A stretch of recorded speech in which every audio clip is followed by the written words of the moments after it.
Okay, so I'm going to record on this computer.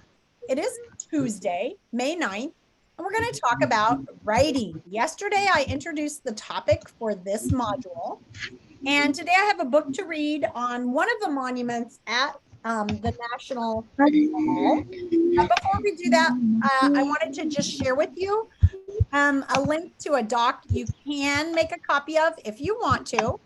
Remember that you're going to choose a national monument. So if I share my screen right now, well, wait, let me click this link first. Now I'll share my screen. So it says make a copy for Mod 12 writing. Probably want to do that, or you can just set up your own. It doesn't really matter. It doesn't have that much on it. Why is it not working? It's just taking forever. So then when it opens, you're going to go write your name up here. Ms. Laws. Great. So you're going to want to grab that, put your name in there, and then the monument and memorial that is in the National Mall in Washington, D.C. I am writing about is, and you're going to tell what one you're writing about. So remember yesterday I said you could go here and you get a list of all the monuments and memorials in the National Mall. So let's look at the list now. Wow, it's a big list. So explore the National Mall. Here's the Trust for the National Mall. That's probably a pretty good site. Welcome to America's Front Yard. I think I'm going to give you guys a link to this one because this is a really good site to get information from. So I'm going to go into the chat and give you a link to this site to do some research on. This week, your goal is to do some research and to make sure you've picked a monument to become an expert on. Here you can see there's another video. This is a 2-minute video. I don't know if it's on the whole National Mall, but for more than 200 years, the National Mall has symbolized our nation and its democratic values, which have inspired the world. The National Mall is a great swath of green in the middle of Washington, D.C. It stretches from the foot of the U.S. Capitol to the Potomac River.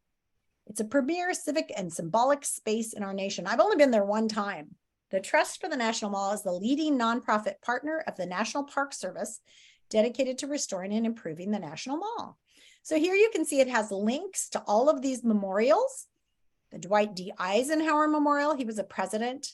The Vietnam Women's Memorial, which is very interesting. The Lockkeeper's House, Martin Luther King Memorial, Franklin D. Roosevelt Memorial, this kind of creepy Korean War Memorial. I think that's creepy because it looks like soldiers. Jefferson Memorial, the Mall, Washington Monument. Make sure you pick something for good reason because that's what you're writing about. So you might want to look at this and decide which one matters to you the most. Here's additional sites: the African American Civil War Memorial, American Veterans Disabled for Life Memorial, the Women's Equality National Monument, the District of Columbia War Memorial, Ford's Theater National Historic Site where Lincoln died, Pennsylvania Avenue, World War I. So this has a lot of good information on this site about the different monuments. Let's go ahead and take a look at this and see what it's about. I think it's going to be about the National Mall. The National Mall. Every monument, every memorial tells the story of who we are and what we value. Honoring where we've been and all that is yet to come. From sunup to sundown, America's Front Yard is a place for reverence, reflection, recreation, and celebration. A national treasure welcoming more than 36 million visits from around the world each year. A stunning landscape unlike any other, where the core of our country's identity can be found. United, there is little we cannot do. The mall is as old as the nation itself. In 1791, Pierre L'Enfant imagined a lush green Grand Avenue at the heart of the future city of Washington, D.C. 2 centuries of history have since taken shape on the National Mall. Here, we celebrate our traditions, honor our heroes, mourn our losses, and rally for the preservation of our American ideals. We do not want our freedom gradually, but we want to be free now. A civic stage where millions gather, unite and raise their voices for calls of change. The National Mall tells the story of struggle, the story of freedom, the story of exploration, and the story of our democracy.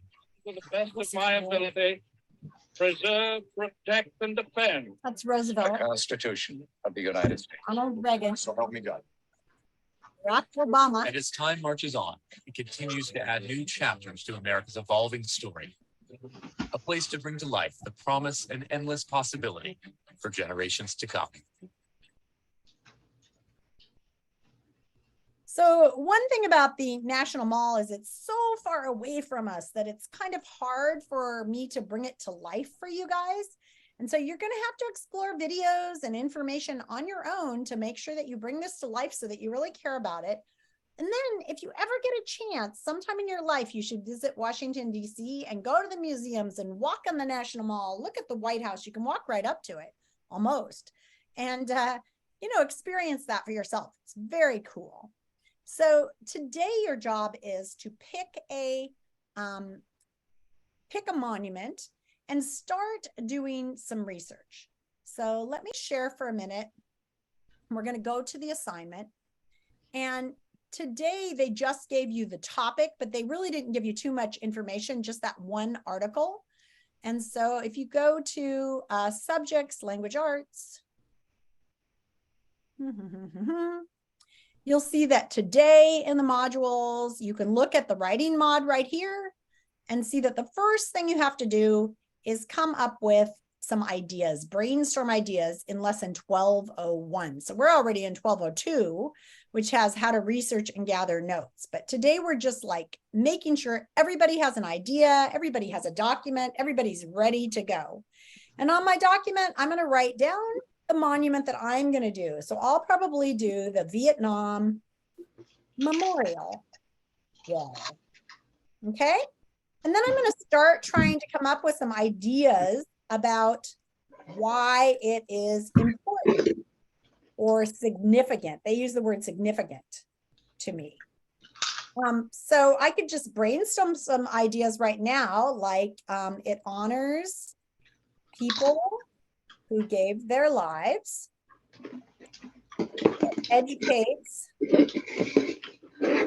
young people who haven't lived during a big war about how bad it is to have a war, because that war, they drafted people, so they sent people who didn't want to go.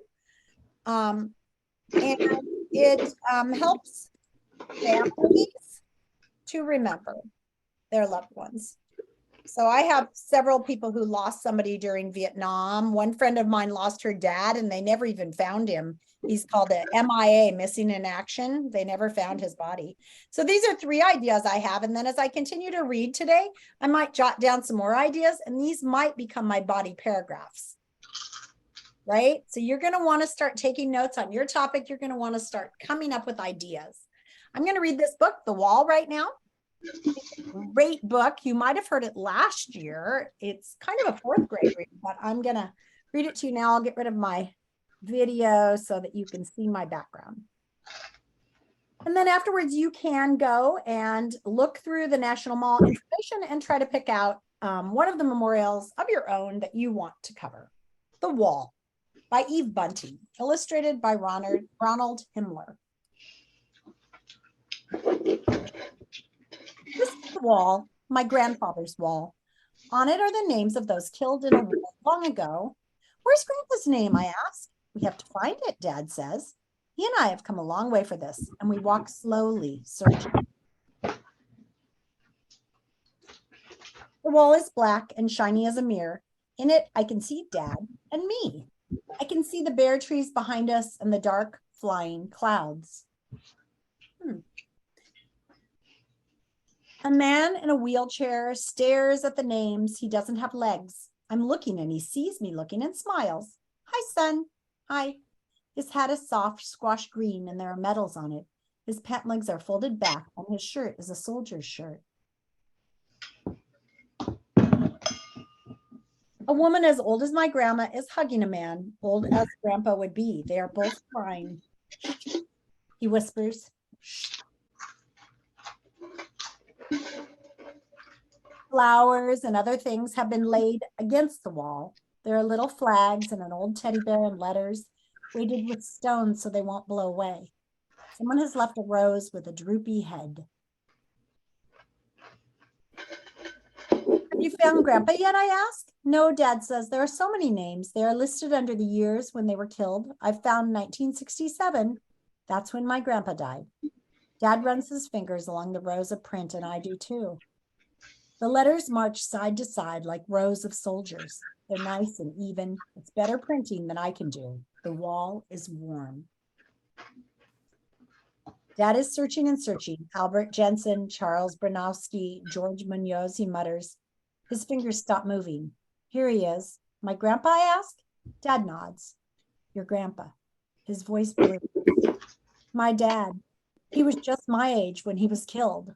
I think the average age in Vietnam was like 19 years old, you guys. Dad's rubbing the name, rubbing and rubbing as if he wants to wipe it away. Maybe he just wants to remember the way it feels. He lifts me so I can touch it too. George, we've brought paper. Dad puts it over the letters and rubs on it with a pencil so the paper goes dark and the letters show up white. You've got parts of other guys' names on there too, I tell him. Dad looks at the paper. Your grandpa won't mind. They were probably friends of his anyway, I say. Dad nods, maybe so. A man and a boy walk past. Can we go to the river now, Grandpa, the boy asks. Yes, the man takes the boy's hand, but button your jacket, it's cold. My dad stands very still with his head bent forward. A bunch of big girls in school uniforms come down the path. There are teachers with them. They're all carrying more of those little flags. Is this the wall for the dead soldiers, Miss Gerber? One of them asks in a loud voice. The names are the names of the dead, but the wall is for all of us, the teacher says. They make a lot of noise and ask a lot of questions. And all the time, Dad just stands there with his head bowed and I stand beside him. The girls sticks their flag in the dirt in front of the wall and leave. Then it's quiet again. Dad folds the paper that has Grandpa's name on it and puts it in his wallet. He slides out a picture of me, one of the yucky ones they took in school. Mom made me wear a tie. Dad puts the picture in the grass below Grandpa's name. It blows away. I get it and put it back with a pile of little stones on top. My face smiles up at me from under the stones. Grandpa won't know who I am, I tell Dad. I think he will, Dad says. I move closer to him. It's sad here. He puts his hand on my shoulder. I know. It's a place of honor. I'm proud that your grandfather's name is on this wall. I am too. I am.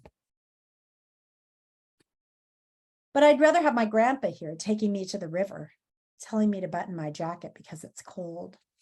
I'd rather have him here. Oh, that's sad. That's the end of that book. So friends, I want you asking yourself, what is the memorial? What is a monument? Why is it important? And why would we want one? And what does it do for us?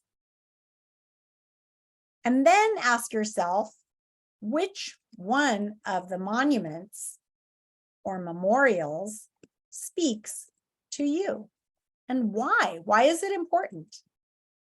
Maybe because you've heard of someone who was killed in a war.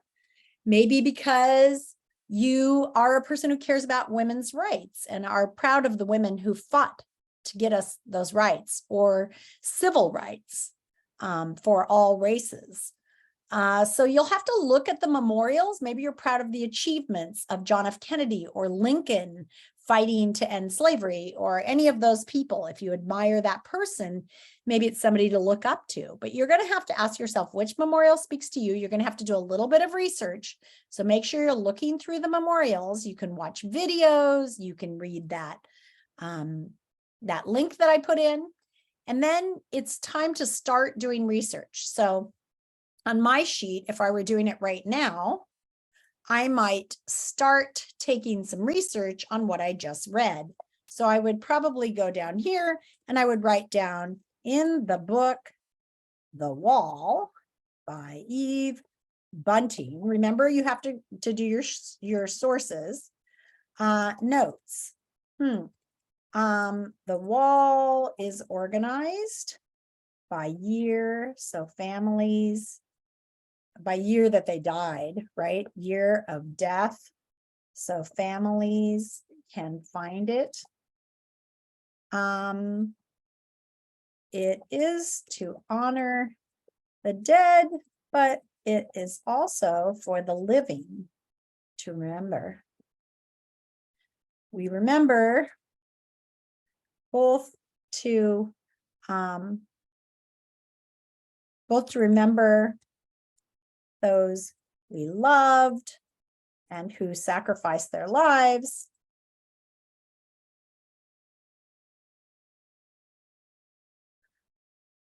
but also to prevent war from happening again by remembering the cost.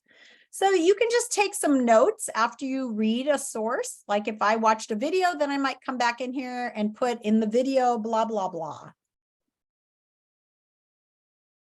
And write my notes there. You want to start taking notes on this document. So you need a document, you need to start taking notes, you need to start looking at sources. And by the end of today, you should have chosen a monument. So tomorrow morning, I'll ask you which memorial or monument are you thinking of doing? And remember, there's a list of them here. There's probably a lot of other lists. I will put this list onto our list of writing sources. So if you want to go here, places to research, I'll put, here we go. Places to find information. You should know how to do that yourself too, but list of monuments in the National Mall. But it'll be there if you need it. It'll be in the front of that unit. Okay. I'm going to make breakout rooms now. If you want them, you can go there. If you have a question for me, you can ask it. I'm probably going to spend my time looking for some more sources and adding them to this. So if you have any questions, you can stay with me.